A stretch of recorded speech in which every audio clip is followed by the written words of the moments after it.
How's everybody doing tonight? Sorry, I was struggle streaming, trying to get everything to line up. This new restream is causing me a headache, but we'll see. See who rolls in. I'm not feeling well tonight, so we'll see how this go. Give everybody a minute to roll in. What's up, Chris? Thanks for joining me. I'm struggle streaming tonight. I'm not feeling well, so we're gonna see. You see it right there. Integrating cybersecurity and enterprise risk management. Going on the next level. You see the NIST publication, a little different. NIST IR 8286, October 2020. Got to check those dates. See how long I can last tonight. I'm struggling. I don't know. I am just not feeling very well, but it's all good. So, you know how we do it. If you got any tech questions or cybersecurity questions, just drop them in the box. I think we're going to get started and they fall in when they fall in. Hump days tomorrow. Hopefully everybody's having a good week.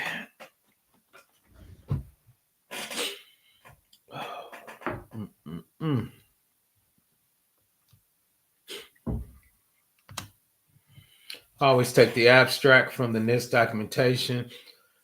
So increasing the frequency, creative, and severity of the cybersecurity attacks mean that our enterprise should ensure this is the big thing. Cybersecurity risk is receiving the appropriate attention within their enterprise risk management program. This document is included to help individual organizations within the enterprise improve their cybersecurity risk information. That provides input and their enterprise risk management process, the communication and risk. You can see the rest of it. And I always tell people, I see people talking more about vulnerabilities and findings.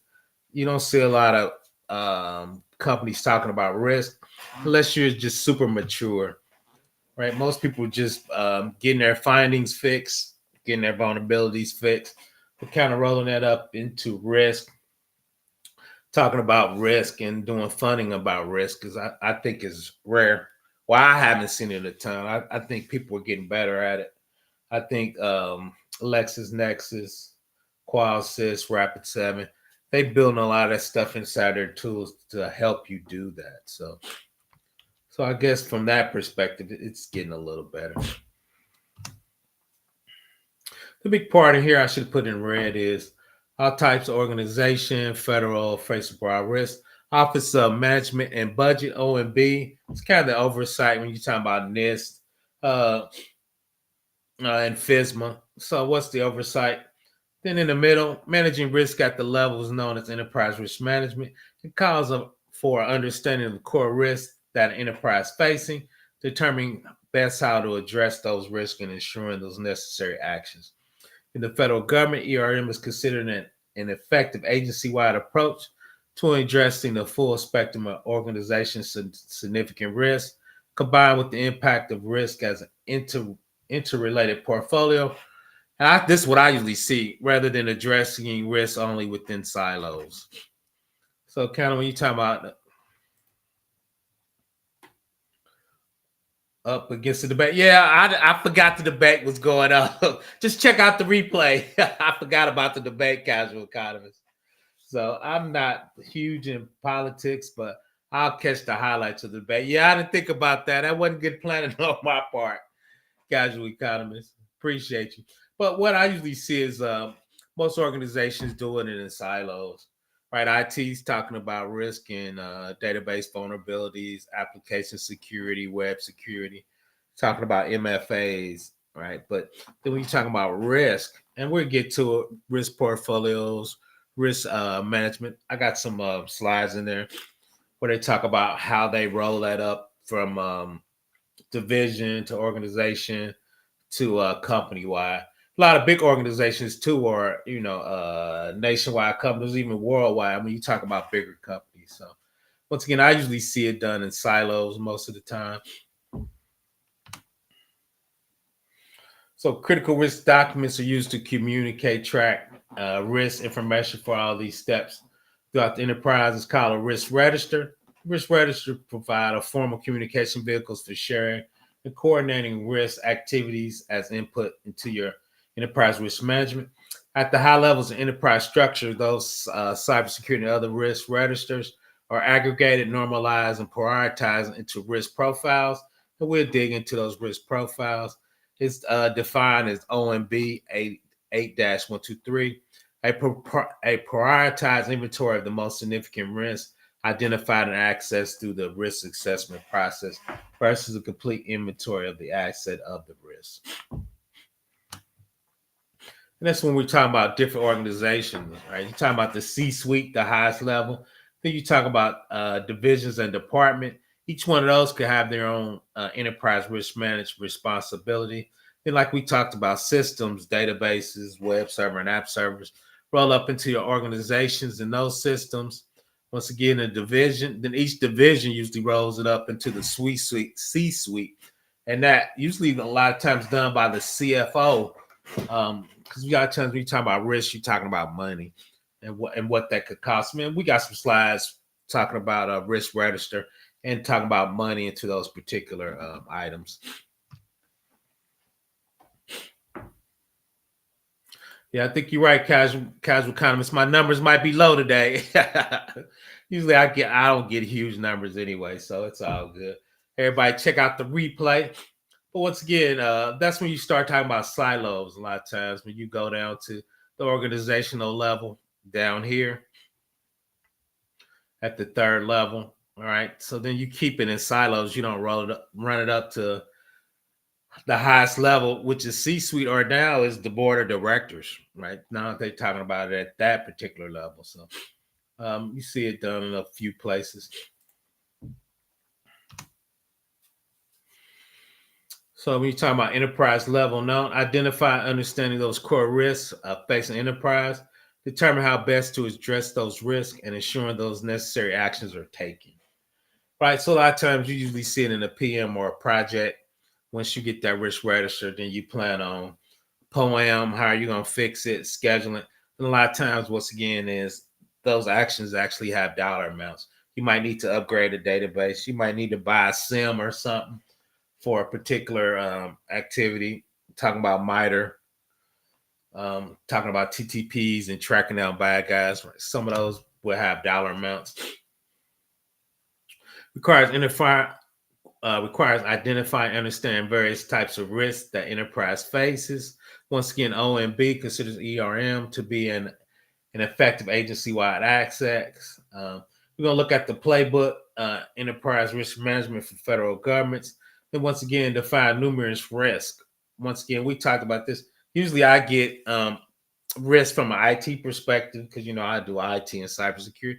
But you see down there in red, financial, legal, legislative, operational, reputational, and strategic, right? So it's far more than IT risk. And that's why they're talking about C-suite, right? Being an effective agency-wide approach. And this is a table, the similarities among selected ERM. And over there is, and I've done videos on the SP 830, 37, and 39, right? So identify contacts. So you see it in 30, preparing the risk. 37, Rev 2 is preparing the risk management. And 39 is framing the risk, right? So each one of those has a different perspective on risk and how you deal with risk. You see it running down there, identifying the risk. That's not in 39, that's in 30, 37. Talking about analyze, likelihood, impact. So once again, that's in 30 and 39.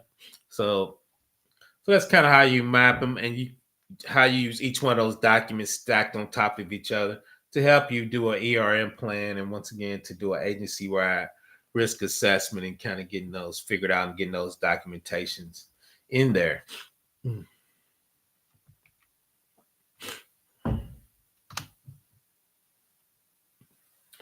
The elements at the bottom of figures indicate that communication and consultations occur throughout all steps. So we saw them on that graph, right? Identifying the context, identifying the risk, analyzing the risk, prioritize the risk, plan and execute the risk, and we've got to monitor and evaluate and adjust.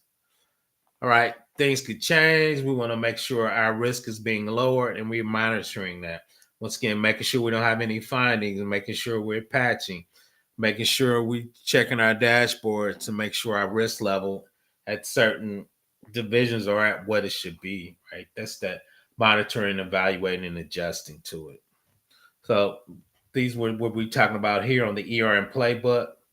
So those are just the definitions and a little deeper dive into it right here. So here's the once again the communication and consultation occurs at each step. Once again, identifying the context, the risk, analyzing the risk, the likelihood, the impact. Usually, when you talk about that, that's usually what you talk about: the likelihood of it, and if it happens. And we got some other slides down there. And what's the impact going to be, right? So if you got a likelihood of 100%, but the impact's low, or if you got likelihood of 2%, but the impact your whole company shuts down and loses it, right? So those are how that is. And once again, we got some slides coming up. Prioritizing those risks, plan to execute, once again, monitoring it. The output results of that, understanding the risk context, a list of risk events, a risk register with risk events, likelihood of occurrence. And we got some spreadsheets showing each one of those labeled out and what that should look like.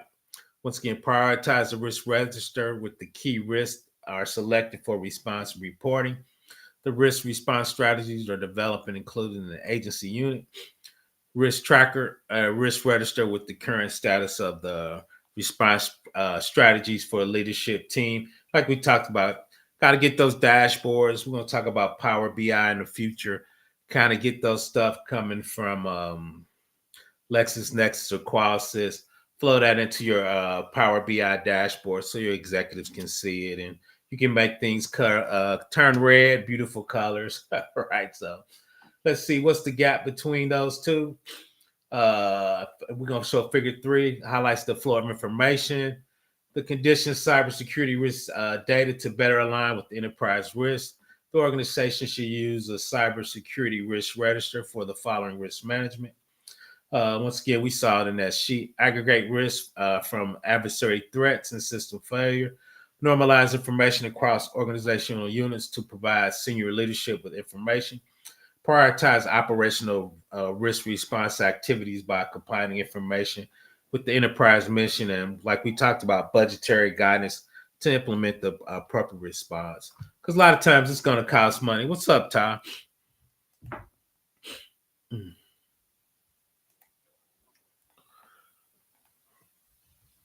And so, but the big deal with enterprise risk management really is get it to upper management so they can help make decisions.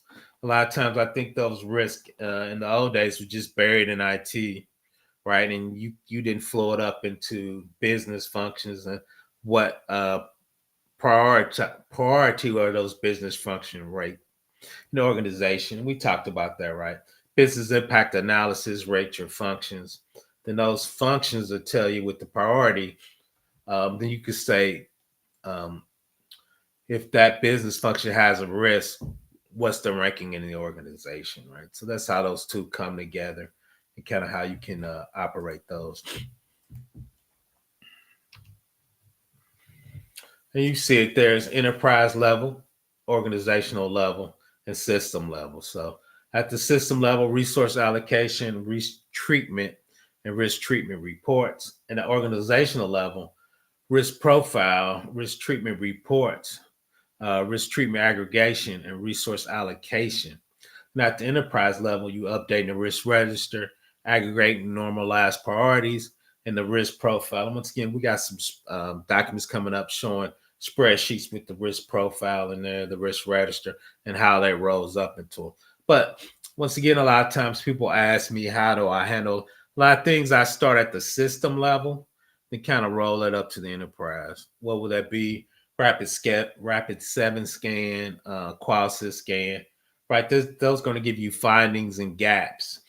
Those gaps could tell you how you need to fix them and what's the treatment you need to do for them. Then rolling that up is what's those risk profiles, because those system roles once again rolls into business functions. Right. I used to work for a huge state and we got taxes. So the highest priority was getting taxes for that organization. Right. So if the database would go down and affect that, right, the governor could come and see you. Right. So that would roll up into your risk profile. And once again, we'll get to that. But so that's kind of how that actually rolls up and actually plays into that, to those organizations. Once again, if you got any questions, drop them in the chat. Or once again, in the replay, if you ask me a question on the video, 9 times out of 10, I respond. I usually answer 95% of the questions that get posted to my videos. COSO is a big one. I think NIST is starting to use COSO. The Committee of Sponsoring Organizations is a Treadway commission starting in 2017. The government and privacy, security, risk management, and ER programs are similar, but often involve different oversights and reporting requirements. So a lot of times, what's the difference between cybersecurity risk management and enterprise risk management? Right. Once again, different oversight, different reporting requirements, such as congressional testimony versus a regulatory filing. The Committee of Sponsor Organization is often cited due to its dual role in providing guidance for both public and private organization. COSO or enterprise risk management integrating with the strategy performs defines ERM as a culture, capabilities, and practices that organization integrate with strategy setting and apply that will carry out those strategies, right? So once again, cybersecurity management versus ERM, and kind of the similarities and differences. Once again, a lot of times I work for federal agencies, and what does that look like? Then a lot of times when auditors come in, they're looking at it from a private company and not a federal level, which is kind of weird to me, but you do see that a lot. So once again, a lot of people using that COSO to kind of harmonize between the two. Internal controls. These are two types of controls. Internal controls are overarching mechanisms used to achieve and monitor enterprise objectives. The COSO internal controls integrated with framework define. Security controls represent safeguards or countermeasures prescribed for information systems or organizations to protect the confidential integrity and availability of the system. Right. So a lot of times when we talk internal controls, usually when I see those are usually rolling up into some kind of financial controls, to be honest, when I usually see those internal controls. Then once again, the security controls are talking about the CIA triad for your computer systems. And once again, a lot of times those security controls roll up into internal controls because those are once again business function. We're collecting taxes, we're collecting um, information for state board of accounts, right? And usually those functions rely on IT functions underneath them, right? So that's how the security controls rolls into internal controls when I see it a lot. Does the risk management change due to network or etc.? Let's see. Does risk management change due to network or etc.? I wouldn't say it changes. The network, like they talk about there, the network security controls, once again, Cisco, Palo Alto's, those controls are going to be put on to hardening those network functions, those network devices. Um, so those gap analysis are always going to flow up into your risk management. Like one time we only had one Cisco device, but it was $250,000. The government said we should have two, right? So the uh the risk was if that one went down, that was our a single point of failure. But they were like, dude, we ain't spend $250,000 on another Cisco box. Because once you do the one, right, you can have virtual devices. But if that hardware went down for that network device, your whole network will be down, right? So that will be your risk to the organization.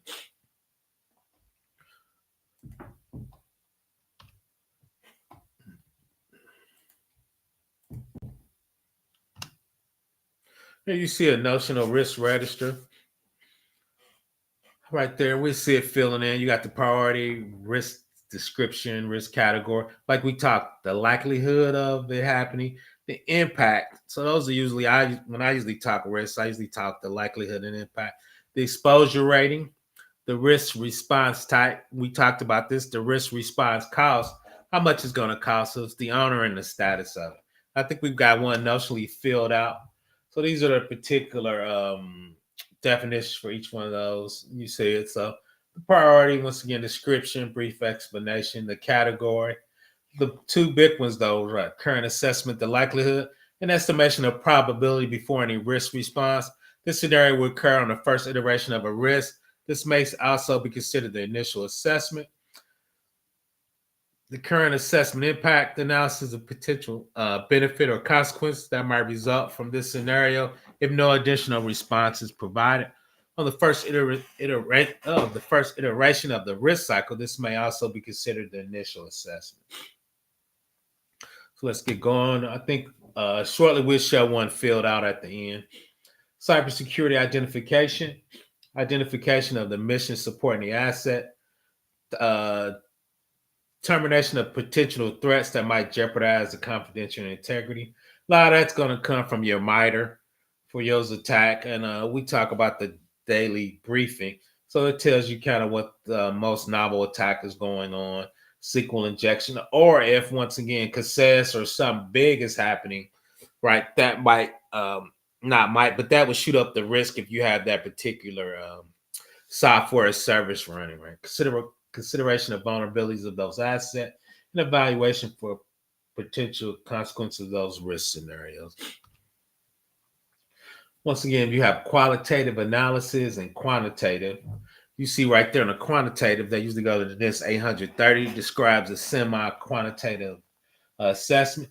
A lot of times, though, when you first start out, you don't have those those particular probabilities, those particular numbers. So a lot of times you do qualitative, which is based on assessment of descriptors such as low, medium, or high.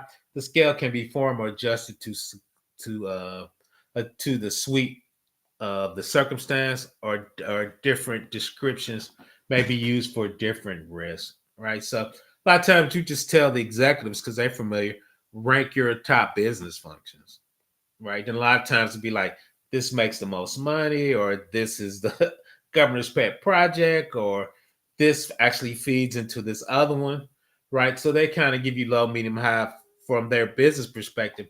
It's no hard probabilities or monetized valuation of numbers a lot of times, right? As you become a more mature organization, you come up with those particular dollar amounts and quantitative numbers, right? We were talking about the likelihood,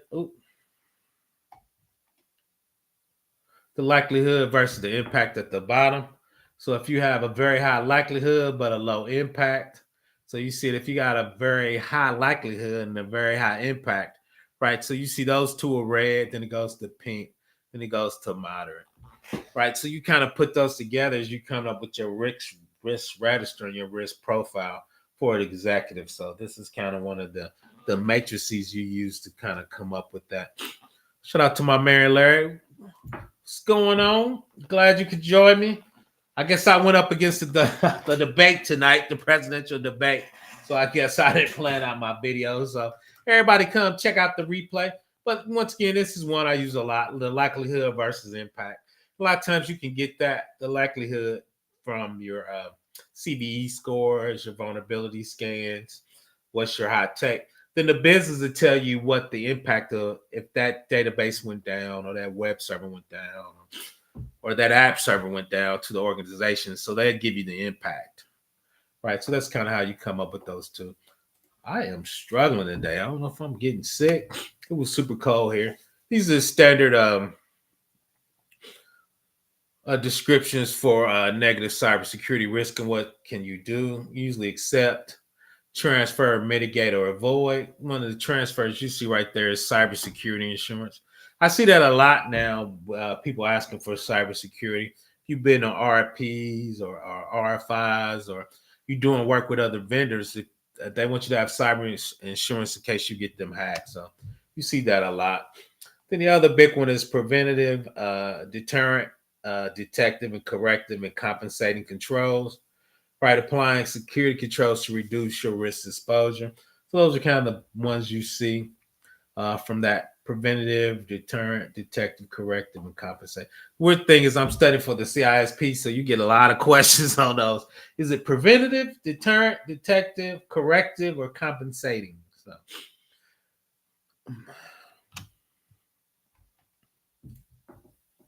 So this is one filled out like we talked about there, the notion. You see it, priority 5. External thief steals a PC, right? It's 5. The likelihood is 0.75 and the impact is 1. The exposure is low. Risk response, they got $0. Kind of like when I worked for a big state, we actually had insurance on it. So if it gets stolen, we just had to put insurance claim in a police report. So that's why ours was $0. You see over there, it tells you which ones are open and which ones are closed. External malicious actor develops ransomware causing it. You see the risk category, system, and information system. Likelihood is 0.9. Wow. I guess it's not when it's gonna happen. Impact is high, 0.9. Exposure rating, 80%. Mitigation. They believe, I guess if they get hit by ransomware, they believe it's going to cost them 3.7 mil, $4 million to get back. Different response descriptors. They believe they got segmented internal networks. They give you AC4, improved backup plans. So they believe if they get hacked, they could just restore from backup. Shows you the risk on and on. So that's kind of how you would do that. I usually see the likelihood. I usually see low, medium, high for impact, low, medium, high. A lot of people don't put numbers on it, like percentages like that. Sorry, I am struggling. You saw the dollar amount 125. 2 million is human resource management systems moved to the cloud, provides in-house infrastructure and savings. So they believe that's going to tell 2 million. They got zero point 0.5 for likelihood and zero point 0.5 for the impact, I guess, if it doesn't happen. Conducts mitigation to the SaaS provider, confirms system reliability, decommissioning HR mini computers. So once again, that's what it would look like with your risk register. And I've seen them a lot of times. They have a couple hundred of these on there, right? So we have ones for different departments. This is one for cybersecurity, but a lot of times we'll look at it when you talk about the risk profile. That's risk for the whole organization. So once again, we're talking about the flow, systems and security risk register. We see the low level risk register rolls up to the organization, then the enterprise risk register. Then at the top is a risk register profile. And we'll look at one of those too, where it shows kind of risk for the whole organization. But once again, you start with a lot of times you start with the systems and roll those up. Once again, you have your CVEs, you have your MITRE ATT&CK, you have your Rapid 7 or your Qualys scan, right? Those will start your findings, and your findings will kind of roll up to your risk register of what you need to fix. And once again, what's the impact? A lot of times, too, it'll tell you if it's high, medium, low. If your CVE, if it's 10, right, that means it's being attacked in a while. So you get those numbers to help you roll up into those. Let's keep rolling. See, I'm struggling there, feeling well. So there's the risk register again. A notional enterprise risk register, not just the cybersecurity one. So you see, retiring staff leads to personal shortage, strategic opportunity to hire global recognized. So once again, you have business risk in there with cyber risk, with IT risk. At the bottom, number 5, sale reduction due to tariff leads. So right, so when you sit in those meetings, you're like, oh my God, this is our risk. But the cool thing is, a lot of times IT once again is going to roll up into those other risks, right? So when you drill down into them, right? Update corporate IT security training, implement phishing training, update email security product per recommendation. So once again, we're talking about notional enterprise risk register, not just the cybersecurity part. Once again, we'll just hit them. So the enterprise risk management, we talking about the financial impact, reputational impact, and mission impact. Once again, bigger than the IT, bigger than cybersecurity, right? But those things roll up into these individual risk profiles, right? So when you talk about C-suite, that's what they're talking about. So once again, we're looking at the strategic objective, the risk X may fail to achieve program. And once again, like we talked about, high or medium, current risk response. Reduction agency has developed a program to provide program partners with technical assistance. Right, a lot of these responses are going to have IT into them. Right, monitoring proper checks and balances. But once again, now we're at the top of the pyramid. Right, we're talking about risk profile, uh, in those. And like I used to sit in these meetings, right, with the CIO, the C suite, the CFO. So I got to see them talk about some of these, which was a little different. Let's get just flow chart going from senior executive to the business level implementation. Then once you change the asset, add your vulnerability and threat monitor, patch them, right? Then you're going to flow up to the business. Then the business is going to flow up to the senior executives. So we can say, okay, this risk is mitigated, or this risk is still open, or this risk is closed, right? So that's kind of the loop in there. So in step four, like we talked about, translating cybersecurity to ERM, enterprise risk management, high level executives without fiduciary reporting requirements, and corporate officers. So if we just looked at some of the bullet points, reporting, understanding actual and potential risks, normalize the risk management across the enterprise, provide enterprise executives with information to measure, inform operational risk mitigation activities, produce enterprise level risk disclosures for required findings, maintain a risk profile for use in disclosure and determining process and result. Because now your 10K, they want you to actually list your enterprise and cybersecurity risk on your 10K if it's higher or can have some financial impact of the organization. So I think that's why they're actually hitting on it. Because if it happens and it wasn't in your 10K or your SEC filing, you might get a big fine. So I think that's where you get a lot of board of directors are actually looking for those type of things and type of stuff. So like I said, I was dragging today, so I was like, let me kind of make this short for me, which is not short. Let me drop the link. Like I said, enterprise. Shout out to Dr. Finesse. He was talking about that and some other one, so it actually made me dig into that one and pull that one out and just dig a little deeper into enterprise risk management. So once again, it's kind of a sub special publication. You see the NIST IR 8286, integrating cybersecurity and risk. So let me go back up to that. Like I said, I dropped the link. Like I said, I'm struggling today.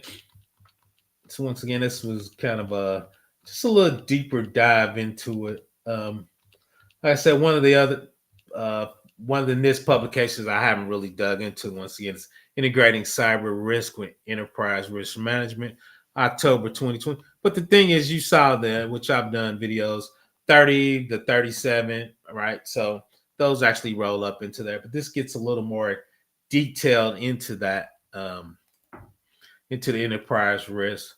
So hopefully we'll do some labs with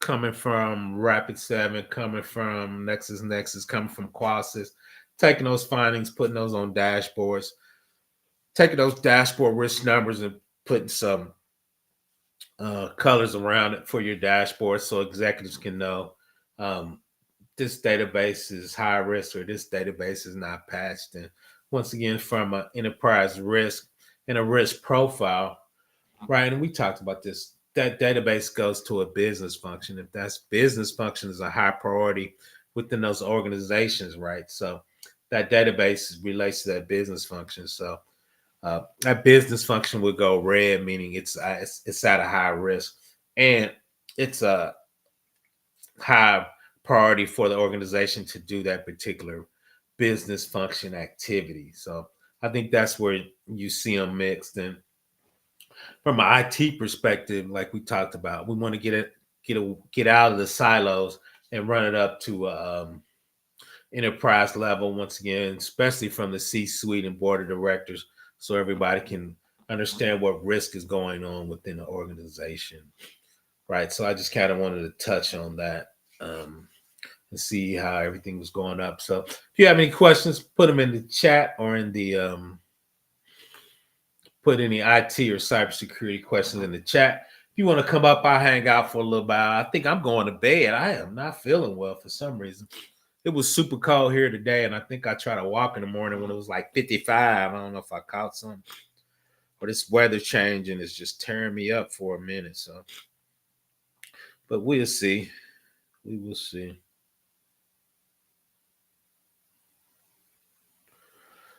Hopefully, everybody's having a good week. Hopefully, everybody's making progress. Hopefully, everybody's um, getting their skills up. Hopefully, if you're looking for a job, you'll find one. It's a super tough job market out here. Getting those skills. Hopefully, 2025 will be a little better. So what's good? I dropped the link. If you want to come up too, if you got any questions, just drop them in there. Like I said, I think PBO going to bed right after this. So, like I said, I am super tired for some reason. I don't know what's going on with me.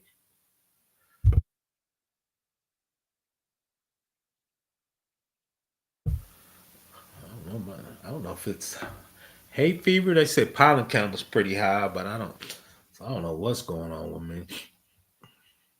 Appreciate everybody for joining me. Take a time out of the presidential debate. Shout out to Casual Economist. When I saw that, I was like, oh, yeah, I'll look at the presidential debate. So, but it's all good.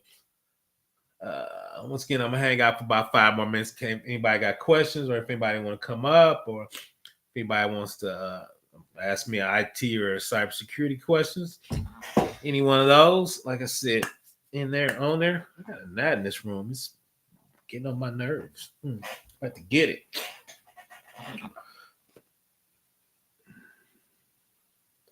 But from a GRC perspective, you see a lot of people rolling from GRC and getting into that the risk management part of that. Because when you do all your assessments and findings and mitigations, right? All of that really rolls up to reducing your findings, identifying findings, letting the C-suite and executives know what risks do those have if we don't patch them. Or once again, shout out to Chris. If we're gonna go zero trust and make our network more secure, right? So, what can we put into place to bring down our risk and make sure that happens? I think I'm ready to lay down. Well, I want to appreciate everybody for joining me. I'm out, Professor Black Ops. If you need anything for me, reach out. ProfessorBlackOps@gmail.com. I ain't looked at my email in 4 days. Like I said, I haven't been doing well, but shoot me an email and we'll get to it. Everybody have a nice week. Happy hump day tomorrow. And I'm sure I'll see you on these cyber.